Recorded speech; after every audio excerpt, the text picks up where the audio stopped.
Bienvenidos a una semana en el mundo, una semana en que aumentaron las muertes por inanición en la Franja de Gaza bloqueada por Israel y en que Emmanuel Macron anunció que Francia reconocerá el Estado palestino. Una semana en que rusos y ucranianos se volvieron a ver las caras y en que volvió a estallar un conflicto histórico en Asia-Pacífico. En esta edición del programa nos preguntamos entonces cuál es el objetivo de crear el hambre en el enclave palestino.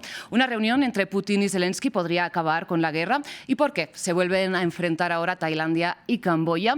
Para el análisis contamos aquí en el estudio de France 24 con Gabriel Jiménez, él es director del Programa de Relaciones Internacionales de la Pontificia Universidad Javeriana de aquí de Bogotá. También contamos con María Tadeo, corresponsal europea de Gran Continent y está desde Bruselas, Bélgica. Finalmente volvemos a tener la suerte de contar con Luciano Sácara, él es profesor en el Centro de Estudios del Golfo en la Qatar University y nos acompaña desde la capital qatarí, desde Doha. Gabriel, María, Luciano, muchísimas gracias en primer lugar por aceptar esta invitación de France 24. Antes de empezar, les recuerdo a ustedes que si bien ya saben que pueden recuperar todas las emisiones de nuestro canal a través de nuestra página web y también de nuestro canal de YouTube, ahora pueden volver a escuchar Una semana en el mundo en formato podcast a través de las plataformas, de las principales plataformas de streaming de audio y son las que están viendo en estos momentos en sus pantallas. Ahora sí, empezamos con la mirada puesta en la Franja de Gaza porque las autoridades médicas indican que 9 personas más murieron de desnutrición o inanición en las últimas 24 horas. La OMS asegura que es una crisis causada por el bloqueo israelí, mientras el gobierno de Benjamin Netanyahu niega su responsabilidad y apunta a un plan deliberado para difamar a Israel. Y es que esta semana, como ya habrán visto, se han multiplicado las condenas internacionales ante estas imágenes de madres impotentes abrazando a sus hijos en los huesos. En particular, estas imágenes que están viendo en sus pantallas son las portadas del jueves 24 de julio del periódico francés Libération, con una foto de Omar Al-Khatta, y del medio británico The Guardian, con una foto de Ahmed Jihad Ibrahim Alarin. Escuchemos a continuación las palabras de la relatora especial de Naciones Unidas, Francesca Albanese, al respecto de esta situación. Los niños mueren de hambre, caen uno tras otro, como pétalos de una flor marchita, bajo nuestra mirada. ¿Cómo duermen presidentes, ministros de Asuntos Exteriores, líderes políticos, diplomáticos, funcionarios, sin hacer nada para detener la campaña de hambre de Israel? Gabriel, empiezo por usted retomando estas palabras de Francesca Albanese. Le pregunto por qué considera que líderes internacionales no hacen nada ante esta crisis humanitaria. Bueno, muy buenas tardes, gracias por la invitación. Yo creo que porque hemos alcanzado un punto muy difícil en esta crisis de alimentos, una hambruna, y ciertamente yo creería que no es tan así. Yo creo que ya estamos en un punto de ebullición en el que los primeros ministros, como por ejemplo Starmer en Inglaterra, comienza a verse presionado por su propio cabinet. Un tercio de está pidiendo que por favor influyan sobre Trump, que en este momento está en Escocia y que el lunes se va a reunir con él para dar fin a esta hambruna.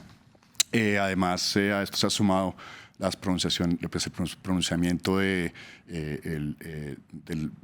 representantes del gobierno italiano, que seguramente también podrían sumarse, por ejemplo, a este reconocimiento de Palestina como un Estado. Francia también ha hecho lo mismo.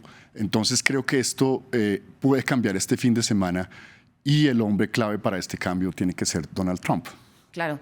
Precisamente hablando de los europeos que, como usted señala, tienen el objetivo o digamos que para influir en esta situación deberían primero influir en Donald Trump. María, me gustaría plantearle lo siguiente, y es que la presidenta de la Comisión Europea esta semana dijo que los civiles no pueden ser objetivos, que las imágenes de Gaza son insoportables. Kaja Kallas, la jefa de la diplomacia también del bloque comunitario, aseguró que habló con su homólogo israelí, con el ministro de Exteriores, para decirle que el ejército de Israel debe dejar de matar gente en los puntos de distribución de ayuda y que todas las opciones están sobre la mesa si Israel incumple sus promesas. Le pregunto qué opciones están sobre la mesa para la Unión Europea y si más allá de las palabras cree que se van a tomar efectivamente. Bueno, el problema para la Unión Europea, yo creo que esto lo hemos visto reflejado en esta crisis este último año, es que es complicado poner de acuerdo a 27 países que además tienen una sensibilidad distinta con respecto a lo que está ocurriendo. Si hablamos con diplomáticos españoles, ellos presentan una idea de esta crisis que es terrible y además hemos visto esas fotos que son simplemente terribles, pero con los diplomáticos de Alemania ellos siguen planteando esta idea en la que hay que dialogar con Israel y que hay que llegar a puntos de encuentro con Israel y también escuchar lo que plantea el gobierno de Israel en este momento. Esa ha sido siempre la dificultad y es la gran dificultad de este último año de la Unión Europea, de ponerse de acuerdo en una línea conjunta. Creo que, sin embargo, es relevante el anuncio de Emmanuel Macron. Recordemos que ahora un año ya España, Noruega e Irlanda habían reconocido el Estado de Palestina. En aquel momento la diplomacia de Francia insistía en que no tenía sentido porque no había un plan viable diplomático. Por lo tanto, esto demuestra que se ha agotado el camino del diálogo, por lo menos de la parte de Francia con el gobierno de Israel, en el que han visto que no se ha movido en este último año y hay que tomar medidas desde otra manera. Yo creo que esto lo que intentará es un impulso político, sobre todo con los países árabes, pero sobre todo intentando influir con el presidente Trump. Lo relevante es que hoy ya el presidente Trump ha comentado en esto diciendo que, bueno, que Emmanuel Macron realmente no tiene un gran peso. Y ya por resumir a tu pregunta, o sea, yo lo que vemos aquí es que la Unión Europea, uno, es complicado llegar a un consenso cuando estamos hablando de tantos países distintos. Creo que en algunos casos además se ha llegado tarde y segundo, la Unión Europea ya había planteado un plan para evitar estas situaciones terribles en los puntos de suministro. Hará 2 semanas se presentó como un gran acuerdo y ahora hemos visto que en la práctica simplemente no se ha llevado a cabo. Por lo tanto, yo creo que además hay un grave problema de credibilidad. Efectivamente, a esto se enfrenta la Unión Europea, ¿no? Digamos, a mantener sus propias palabras o sus propios acuerdos. Y es que recordemos que el plan de asociación con Israel implica en la cláusula número 2 que ambas partes respeten los derechos humanos y este acuerdo se renovó la semana pasada. Antes de entrar a analizar lo que ya han comentado ustedes y es este reconocimiento del Estado palestino que ha anunciado Emmanuel Macron, Luciano, me gustaría abordar con usted lo que precisamente comentaba María y es la narrativa, ¿no?, que está teniendo Israel ante esta situación, y es que el gobierno israelí dice que se trata de una campaña de difamación contra el Estado de Israel y que es Hamás quien está saqueando la ayuda que ha entrado al enclave. Le pregunto cuál sería el objetivo de esta campaña de difamación que, recordemos, digamos que la atribuye el gobierno israelí al hecho que esta semana cientos de organizaciones humanitarias han pedido que se permita la entrada de ayuda. Bueno, yo creo simplemente que no es una difamación, creo que lo que está pasando es lo que está pasando, es lo que está reportando Francesca Albanese y cientos de organizaciones de derechos humanos. Hay que recordar que esto no está pasando nada más ahora, ya han pasado muchísimos meses en los cuales ha habido muchísimas de estas situaciones y el hecho de que se autorice la entrega de ayuda humanitaria a través de vía aérea es algo que ha pasado hace ya un año. Nos olvidamos que Estados Unidos había construido temporalmente un puerto para que pudiera entrar ayuda, porque no entraba ayuda por ningún lado, que el cruce de Rafa estaba cerrado a cal y canto. Esto está siendo algo sistemático y organizado desde el primer día de la guerra que empezó después de los ataques de Hamas. Por lo tanto, no hay duda alguna de que hay un plan en el cual se ha utilizado el arma de la ayuda humanitaria o de la no entrega de ayuda humanitaria para doblegar a Hamas y para sentarlo en una mesa de negociaciones que ahora ni siquiera se está planteando. Yo creo que ahora lo que se plantea directamente es que la población palestina caudique totalmente en la franja de Gaza y que no hay ninguna intención de negociar nada, simplemente forzar al máximo la reducción de la cantidad de gente que existe en Gaza, ya sea a través de inanición, a través de la muerte o a través de la expulsión o del retiro voluntario, digamos, de la migración voluntaria de los palestinos a la franja de Gaza, si es que quieren sobrevivir. Yo no creo que haya una difamación, creo que el hecho de que Sí. países europeos que hasta hace un año estaban bastante reticentes a dar un paso, lo estén dando ahora, es una demostración de que ya hay demasiada evidencia que pruebe lo que está pasando. Luciano, precisamente usted señala este plan llamado de migración voluntaria en el que están de acuerdo el primer ministro Benjamin Netanyahu y el presidente estadounidense Donald Trump, según expresaron en su reunión en Washington hace un par de semanas. Precisamente el primer ministro israelí, Benjamin Netanyahu, ha declarado este viernes que Hamás es un obstáculo para estas negociaciones de las que es la contraparte, sin embargo, y que con Estados Unidos van a buscar una alternativa para el retorno de los rehenes. Usted, como alguien que está en Doha, Qatar, ¿cómo entiende que estas negociaciones no avancen y cuál podría ser la alternativa? Bueno, alternativas hay muy pocas. Venimos diciendo hace ya bastantes meses, más de un año, que el retorno de los rehenes que quedaban todavía en poder de Hamás no era un objetivo prioritario por parte de Netanyahu, y quedó muy claro por parte de ciertos miembros de extrema derecha del gobierno de Netanyahu que nunca pensaron que el retorno de los rehenes sea prioritario, sino la eliminación total de Hamás y, en definitiva, a largo plazo, la anexión de toda la franja de Gaza, la permanente presencia de tropas israelíes en la franja hasta la anexión, y continuar con la anexión de parte o toda la zona de Cisjordania. Por lo tanto, hace tiempo que parte, por lo menos del gobierno israelí, está presionando para que no haya negociaciones, porque negociando con Hamás se permite que Hamás sobreviva y de que haya un plan alternativo justamente que pudiera mantener a la población palestina en la región y que en definitiva pudiera existir, aunque sea embrionariamente, un Estado palestino. Netanyahu dijo muy claramente hace ya mucho tiempo que él no creía en la solución de los dos estados y que nunca iba a haber un Estado palestino. Por lo tanto, no existe una alternativa a la que está planteando Israel y Estados Unidos en este momento, porque nadie más está presionando para que la solución de los dos estados realmente exista. Precisamente en la dirección contraria, en la dirección de evitar la creación eventual de un Estado palestino, la Knesset, el Parlamento israelí, votó esta semana en un texto, digamos, no vinculante, pero revelador, la anexión de Cisjordania ocupada. Veamos. La Knesset ha aceptado, con gran significado, una declaración histórica que apoya la aplicación de la soberanía israelí sobre las regiones de Judea y Samaria. Es un gran honor ser el presidente de la Knesset, quien declara con claridad, firmeza y resolución: esta es nuestra tierra, este es nuestro hogar, la tierra de Israel pertenece al pueblo de Israel. Unos días después, el presidente francés Emmanuel Macron, este viernes, como comentaban, anunció que Francia reconocerá el Estado palestino en septiembre en la Asamblea General de Naciones Unidas. Fiel a su compromiso histórico con una paz justa y duradera en Oriente Medio, he decidido que Francia reconozca el Estado de Palestina. Es necesario un alto el fuego inmediato, la liberación de todos los rehenes y ayuda humanitaria masiva al pueblo de Gaza. También es necesario garantizar la desmilitarización de Hamás y proteger y reconstruir Gaza. Finalmente, debemos construir el Estado de Palestina, garantizar su viabilidad y garantizar que, al aceptar su desmilitarización y reconocer plenamente a Israel, contribuya a la seguridad de todos en Medio Oriente. Así respondió inmediatamente el primer ministro israelí.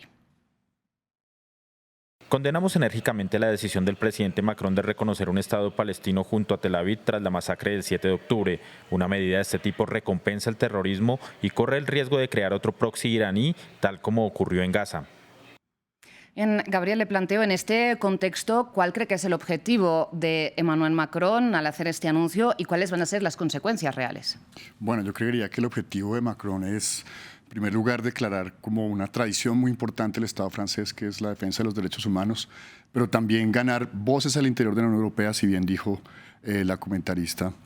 Es muy difícil que se pongan de acuerdo 27 países. Por contraste, también hay otros países que no hacen parte de la Unión Europea, justamente 27, que están presionando también para que se llegue a una solución, digamos, mucho más pacífica y mucho más benévola para los habitantes de Gaza.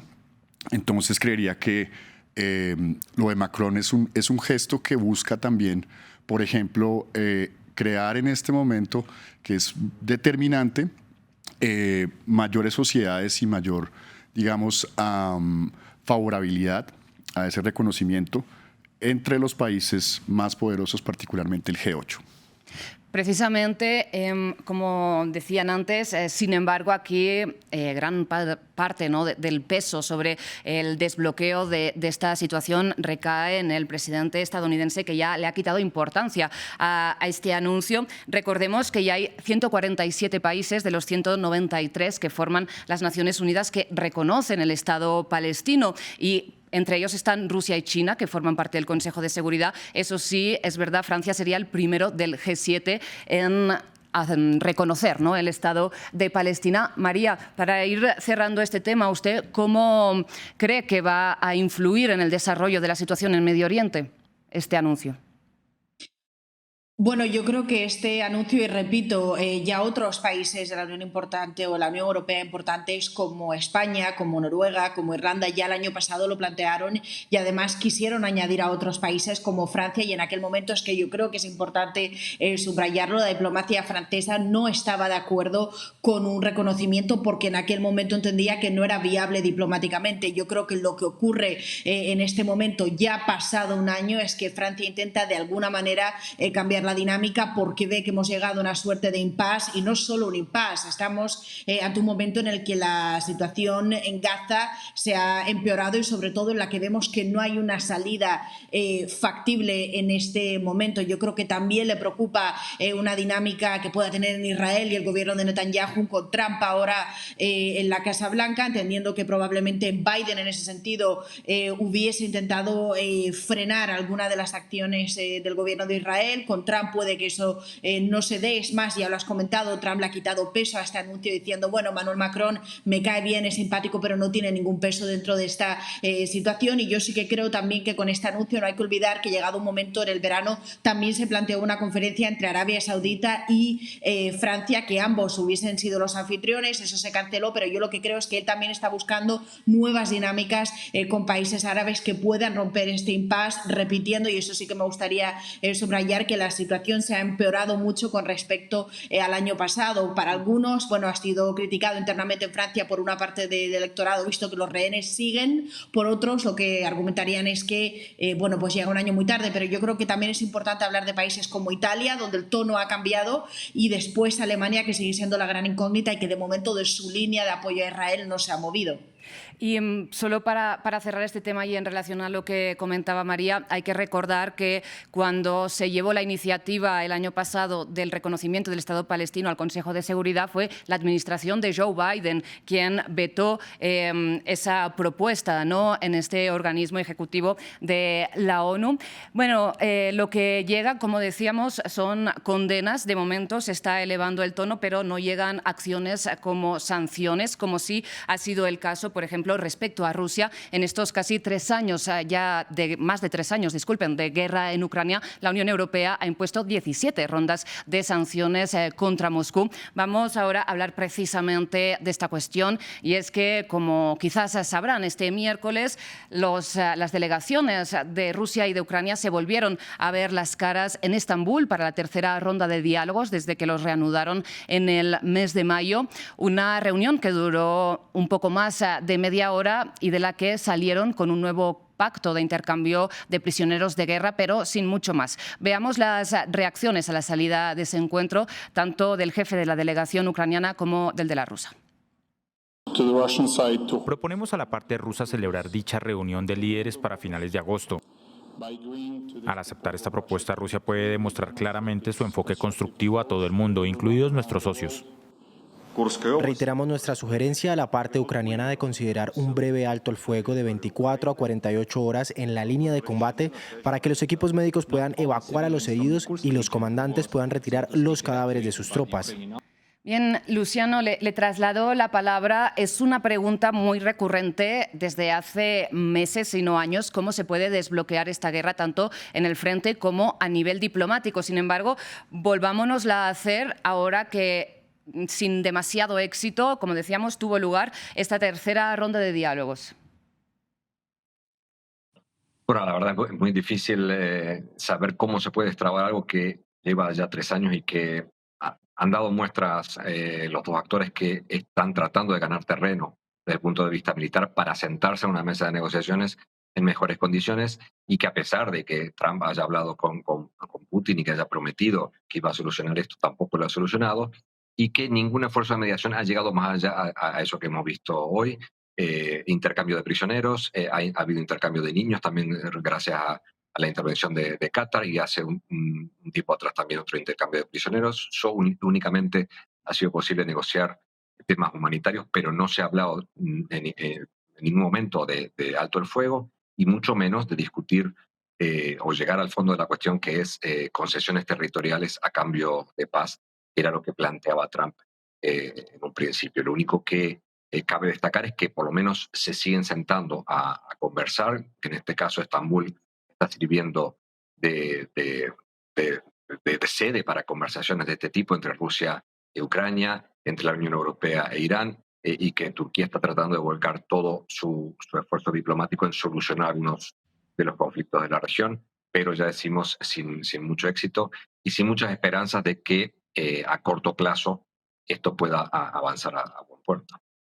Una de las formas en que Ucrania señala que podría avanzar esta diplomacia es con una reunión entre líderes, ¿no? Entre Volodymyr Zelensky, Vladimir Putin y eventualmente Donald Trump. Sin embargo, el Kremlin asegura que esto no va a suceder hasta que no haya un pacto más detallado que los líderes, digamos, fueran a firmar, ¿no? Prácticamente. Gabriel, le pregunto, bajo su perspectiva, ¿qué ve más factible? ¿Que, digamos, se pueda avanzar en pequeños detalles de cara a un cese al fuego, o que se llegue a dar una reunión a Vladimir Putin, Volodymyr Zelensky? Bueno, yo creería que lo primero definitivamente es más fácil, un cese al fuego. Quizá después del éxito que puedan tener eventualmente estas reuniones, que pues, definitivamente son inciertas en sus resultados, pero yo desestimo ciertamente que Putin tenga la voluntad de reunirse con Zelensky, y Zelensky tampoco tiene, digamos, la voluntad. Es más, él tiene en este momento, Zelensky, encima casos, pues, investigaciones por casos de corrupción, tiene que volcarse otra vez sobre su propia estabilidad. Entonces, en este escenario no creo que sea fácil ninguna de las dos cosas, pero si hubiera que elegir una, definitivamente sería el cese al fuego. O sea, y un cese al fuego pues, corto y con unos objetivos muy determinados, como por ejemplo intercambio de prisioneros y provisión de medicinas y demás. ¿Y usted cree que este ultimátum de Donald Trump, que le dio 50 días a Vladimir Putin para lograr un acuerdo de cese al fuego bajo amenaza de aranceles de hasta el 100% y nuevas sanciones a Rusia, pueda tener algún efecto? Porque hay quien lo ve como una ventana para poder avanzar con la ofensiva rusa de verano, y hay quien lo ve como realmente una amenaza. Bueno, pues en primer lugar habría que decir que las eventuales, digamos, amenazas, si se pueden llamar así, por parte del presidente Trump de subir aranceles en general en el mundo, pues ya están siendo vistas como solo amenazas, ¿no? Porque una y otra vez se vuelven a determinar las fechas en las que se van a negociar esos aranceles, y Putin, si algo ha sabido hacer, digamos, es justamente hacerle el quite a estas amenazas, en parte, por ejemplo, porque no ha roto relaciones comerciales y financieras con China, con India. Entonces, no creo que, digamos, la ruta sea específicamente para Putin, de nuevo, sentirse amenazado. Y además Trump dice muchas cosas, ¿no? Esta semana dijo algo así como que había 50% de probabilidades de que se llegara a una paz, lo cual pues probabilísticamente no está diciendo nada en el fondo. Entonces yo no veo que, digamos, Putin se sienta amenazado por estas a veces rabietas, casi, sí, lo podemos decir, del presidente Trump. Comentaba Gabriel que Zelensky está empezando a enfrentar problemas internos. Hemos visto esta semana las primeras manifestaciones antigubernamentales prácticamente desde que inició la guerra en contra de una reforma que subordinaba agencias anticorrupción a la Fiscalía General y que Volodymyr Zelensky deshizo un poco bajo presión precisamente del G7. María, le pregunto cómo se ve esta situación de bloqueo desde Bruselas, ¿no? Que se declara, digamos, un apoyo incondicional de Kiev dure lo que dure esta guerra de momento. Bueno, la Unión Europea en eso sí que no ha cambiado su línea y es este apoyo hasta el final incondicional a Ucrania, además entendiendo que para una gran parte de la población europea lo que está ocurriendo en Ucrania no solo involucra a Ucrania, sino además a toda la parte este, que además tiene una frontera con Rusia, que mucho de la seguridad de Europa se juega a día de hoy en Ucrania. Es interesante porque esta semana hemos visto la primera vez que yo recuerde, después de cubrir esto ya más de 3 años, en la que la Unión Europea de manera pública critica un movimiento político del gobierno de Ucrania. Todo esto tiene que ver con lo que se ha entendido como el desmantelamiento de algunas instituciones contra la corrupción. Sabemos que miembros de la Comisión Europea han hablado con miembros del gobierno de Ucrania. Sabemos que hubo además una llamada telefónica entre la comisaria, que además se encarga de gestionar pues a petición de Ucrania de un día conseguir ser miembro de la Unión Europea, lo cual es bastante técnico y es un proceso complicado, pero además insistiendo en que la parte anticorrupción es imprescindible para la Unión Europea. Así que sí, esta es la primera vez que vemos a la Unión Europea de manera pública que cuestionar y criticar acciones y gestos del gobierno de Ucrania. Lo que entendemos en estas últimas horas es que el gobierno de Ucrania pretende cambiar algunos elementos de esta ley. Lo que sí diría es que no creo que esto cambie nada con respecto a la guerra. Sin embargo, hemos visto que se ha aprobado un gran paquete de sanciones la semana pasada, uno de los más importantes hasta ahora. La Unión Europea además sigue insistiendo que es Ucrania el que de verdad quiere que se termine la guerra y que se llegue a ese cese al fuego. Yo sí que creo que Zelensky, sobre todo, quiere llegar a una reunión entre Putin y Trump, no tanto porque crea que Putin quiere un final de la guerra. Yo creo que en este momento no les interesa a los rusos, pero lo que quiere y lo que busca ahora mismo el gobierno de Ucrania es demostrarle a Estados Unidos que ellos sí que quieren la paz, que ellos sí que quieren que terminar la guerra, que el problema es Rusia y que por lo tanto Trump tendría que escorarse de la parte de Ucrania y mantener el apoyo militar. Yo creo que mucho se juega en conseguir ser el buen alumno delante de Trump. El presidente ha sido muy claro de Estados Unidos, él quiere que se termine la guerra y quiere ver quién es el partido que de verdad quiere la paz. Por lo tanto, yo creo que en Ucrania esto es algo importante. Ellos quieren demostrar a Estados Unidos que el problema no es ellos, el problema no es Zelensky, el problema es Putin y por lo tanto debe ser castigado. Precisamente, como señalaba María, aquí los europeos están, y sobre todo Ucrania, ¿no?, intentando traer a Trump, más que nada a Estados Unidos, de nuevo a su bando, ¿no?, de forma, digamos, definitiva. Y sin embargo, la Unión Europea también esta semana, en el marco de la celebración de los 50 años de relaciones diplomáticas con China, pidió precisamente a Beijing que use su influencia para lograr que Rusia acepte un cese del fuego o que rebaje sus condiciones para lograr esta tregua. Luciano, para ir concluyendo, ¿cree que China o alguna otra potencia podría entrar a jugar algún rol en este enredo diplomático, digamos, ahora mismo? Bueno, China ha dado muestras... bastantes muestras de que en realidad no está interesada en involucrarse políticamente en los distintos conflictos de la región.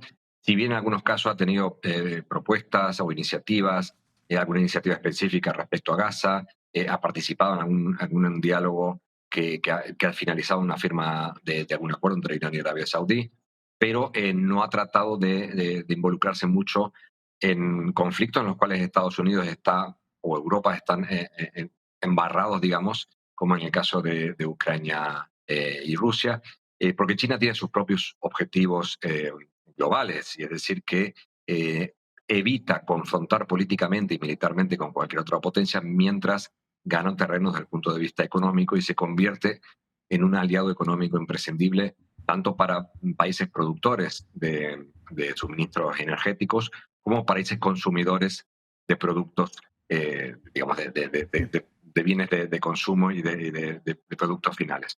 Por lo tanto, es una estrategia mucho más que pensada en aprovecharse de la debilidad militar y estratégica de otros sin sacar ventaja desde el punto de vista militar, pero posicionándose mejor a la hora de tener que negociar algo. Y esto hace que no se haya involucrado muy convincentemente en este conflicto, que no haya tratado de convencer a Putin de nada, a pesar de que tiene su propio bloque como los BRICS, en los cuales China tiene una influencia muy importante, y de hecho la ampliación de los BRICS ha sido en parte resultado del deseo de China de involucrarse, pero se ha visto también que esto no ha hecho que el bloque de los BRICS sea un bloque que tenga mucha influencia, sobre todo a la hora de confrontar los intereses de Estados Unidos y de Europa, sino más bien de ser un foro de presión sobre determinados aspectos económicos, pero no políticos y militares. Exactamente, porque tiene sus profundas, ¿no?, divisiones políticas, este bloque, más ahora con esta ampliación